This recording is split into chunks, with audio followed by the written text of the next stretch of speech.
I was doing great the first 2 weeks, and then it went downhill. I binged constantly. I lost all my results.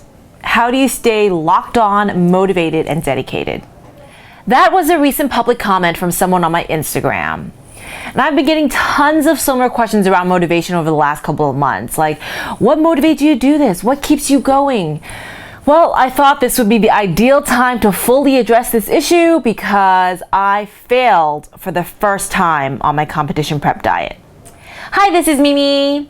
Today I'm going to talk about the top 3 reasons that people have told me why they failed their weight loss goals, and then all the details of my mess up, what happened, why, what I ate, what went through my mind, what I did about it, and where I'm at now. Before I dive into this, I just want to give you a highlight update. My change in diet that I talked about in my last video has definitely left me hungry. And despite the fact that I messed up, I was able to get back on track and see results. So I lost about 1 pound a week in the last 2 weeks. I was fluctuating between 151, 152. So I went down to 150 and I'm now 149 pounds at a solid 15% body fat. The top 3 reasons people have told me why they failed their diets via my Diet With Me 12-week program questionnaire is number 1, staying focused. Dedication goes in spurts. Lack of determination and motivation. Self-control. Number 2, problem sticking with the meal plan. Poor consistency with eating. Yo-yo dieting. Being bored with food. And number 3, lack of knowledge. Figuring out nutrition is overwhelming. Self-doubt, not seeing results that last. The top reasons all dealt with motivation. The more reasons you have for why doing something matters to you, the more successful you'll likely be. I'm going to share my story today, but if you're one of those people who fail because of motivation, I highly recommend you watch my video on the number 1 reason why people fail their goals. They don't know their underlying motivation, and learn what it takes for us to achieve a goal based on how our brains work. The rest of the strategies can be solved by gaining knowledge and the appropriate strategy so you feel confident about what you're doing and actually get results that last. Feel free to check out my video by clicking above on how do you lose weight and keep it off. So first, some background on my competition dieting to set the stage. This is my 4th show. I nationally qualified twice, and you learn and get better each time. My first show, the diet was impossibly hard to stick to. I kept messing up left and right, and my coach was like, you just need to stick your foot in your mouth. The second and third show, much better. It was so much easier. I had no issues. I mean, sure, I got hungry, but I did not mess up even once. And this time I overate by half of my calories for the day.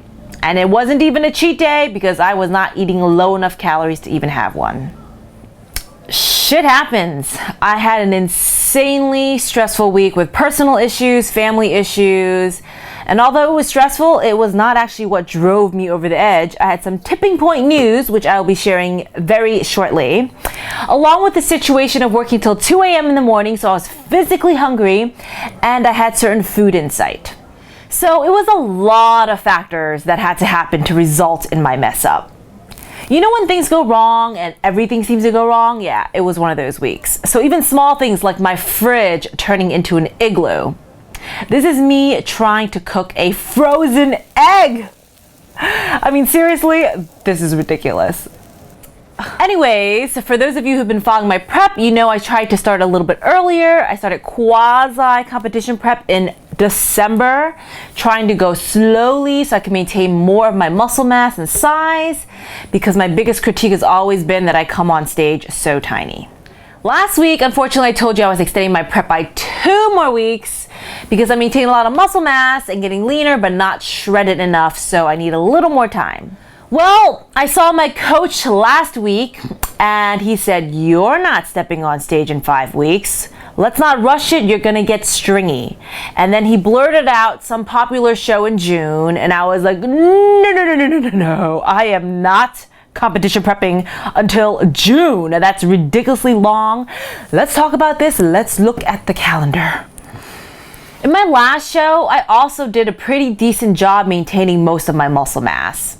Although I have 10 pounds more this time, But it was the last 3 weeks that my weight just plummeted and I shrunk and lost a lot of my size.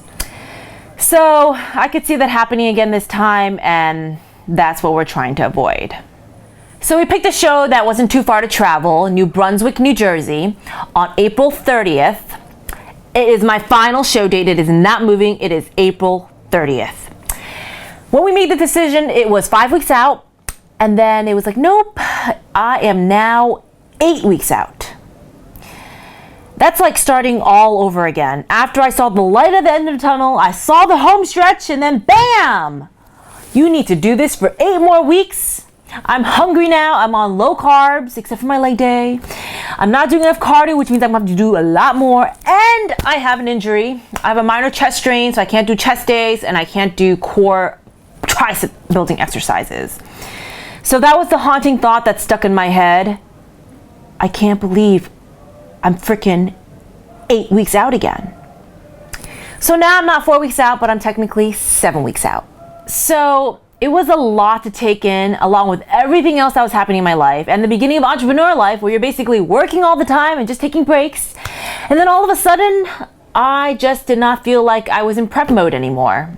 I just wanted a warm, cheesy pesto chicken, sun-dried tomato panini, and hot, fresh sweet potato fries. I asked my foodie girlfriend, where can I find baked sweet potato fries and not the ones that are fried in fatty oil? And I was so looking forward to this over the weekend, and then I overate by an entire meal. So I was working late one night because of deadlines. I was up until 2 a.m. and I started getting hungry.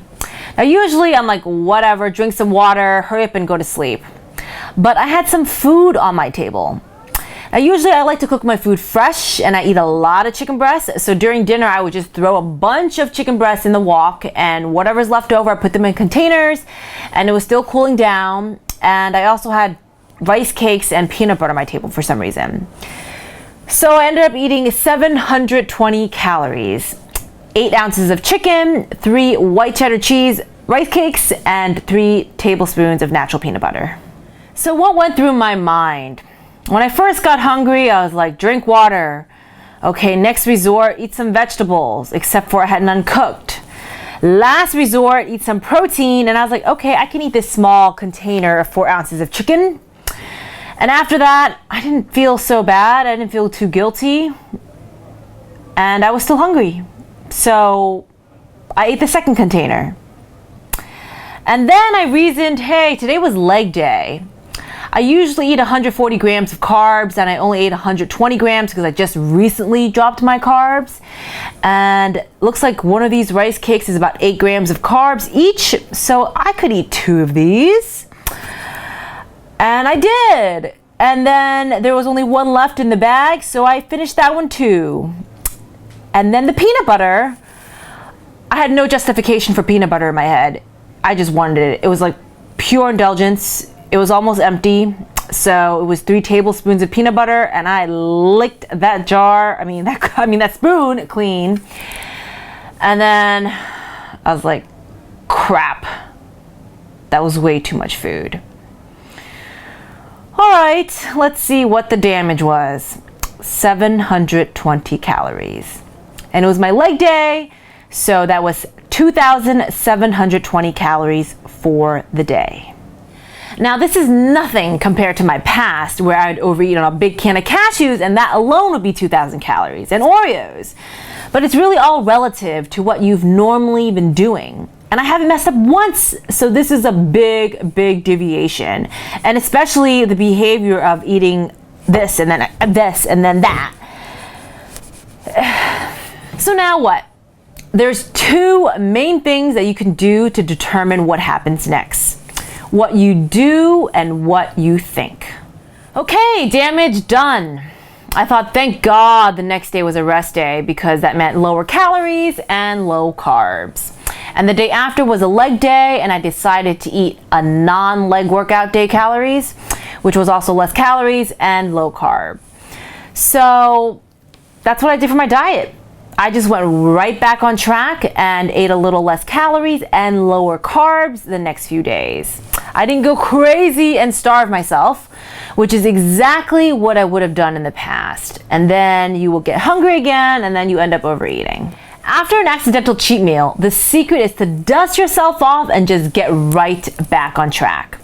Because one mess up in the overall scheme of things is not gonna make or break you. Be aware of the vicious cycle of extremes. All you can do is do better the moment after you mess up.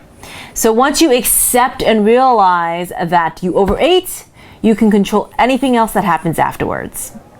Feel free to check out my video on what to do post cheat day. My mentality is so different than what it was in the past because I know for a fact I would not have let myself eat tons of junk. Now, overeating on clean foods is still overeating, and that's not acceptable, but it's a lot better than eating a lot of crap because that would have just been pure outright binging and it would have really set me back, and I just can't be that stupid. Now, I would have never had these thoughts, so I'm definitely not my old self. I've really conditioned myself to change. I kept making progress, and my old behaviors are no longer my automatic behaviors. However, the damaging thought that I kept with me for a few days was, I'm 8 weeks out again. I can't believe it. I'm starting over. It's so long. Dwelling on that negative aspect led to 2 crappy workouts, and when it came time for cardio, I was like, screw it. Your mentality really does translate into what you do. It took me a few days to shake out of it. I think I just really need to accept the fact and shift my thinking to, you know what you've already been doing for this long? You have 5 more weeks to really nail it and bring your best package on stage and kill it. I asked myself, what's gonna make me feel better about being 8 weeks out again? I need a fresh new workout. I'm gonna change the order of my exercises. I'm gonna increase my weights and try to get the same amount of reps.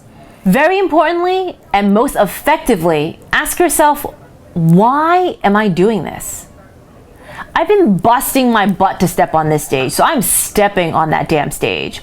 And every single time I've been able to improve, and I feel like it's such a great way to get evaluated on your blood, sweat, and tears, and actually get graded on your progress. And I'm all about making progress in all aspects of my life. And it's also such a great way to inspire people and feel like you're actually making an impact, especially if you can show them a healthier way to do it. So a big part of my motivation is my beliefs in who I am, the type of person I am. I can't be that stupid. I'm not a quitter. I reach my goals. And I believe in practicing what I preach. So a huge drive for my motivation is you guys. I want to be able to show you what's possible. I want you guys to learn from my mistakes and to learn from what I've learned and apply things for yourself, share with people that matter to you. I mean, you guys really keep me going. I read all of your comments, some recent ones like, you're really, really excited to see me win. You know, you need to step up to my A game level, that I'm your idol inspiration. One of you guys don't even have IG and told me that I'm on your home screen favorites. I mean, these are all part of my fuel. So thank you. You guys rock. You are so part of my motivation. And I want to bring home a trophy. Let this little story of mine be an example for how things don't always go as planned. There are always options and alternatives, and it's really how you internalize the situation and what you decide to think about it that matters, because you can get back on track. For more on self-awareness, behaviors, and thoughts to overcome any bad habit, diet-related or not, I highly recommend you watch my series on how I personally overcame yo-yo dieting. All the principles and tactical strategies and even homework that I talk about can be applied to overcome any bad habit. If you think this video can help your friends, please share it. I'd really appreciate it. And now to end on some positive news. I recently saw some fellow American Ninja Warriors, and it looks like the Atlanta Ninjas are taping their actual run this week. And the Northeast Ninjas should be getting their callbacks about being selected for American Ninja Warrior 8 sometime in early May, right after my bodybuilding show. I'm also very hopeful and excited to possibly be part of a new fitness show that'll be on a major network, and I'll hear about that in early April. And next week, I'm gonna have some girly fun. I'm gonna have a photo shoot. I just got my hair cut. I'm gonna get my nails done, a little bit of tanning, going for a sexy, classy look, even a glam and fitness. Really wanna show that muscle can be feminine and sexy. And very importantly, I'm testing out a 1-week strategy to get ripped on show day. Until next time, wish me luck by giving me a like on this video. I'm gonna keep on grinding, and thanks for watching.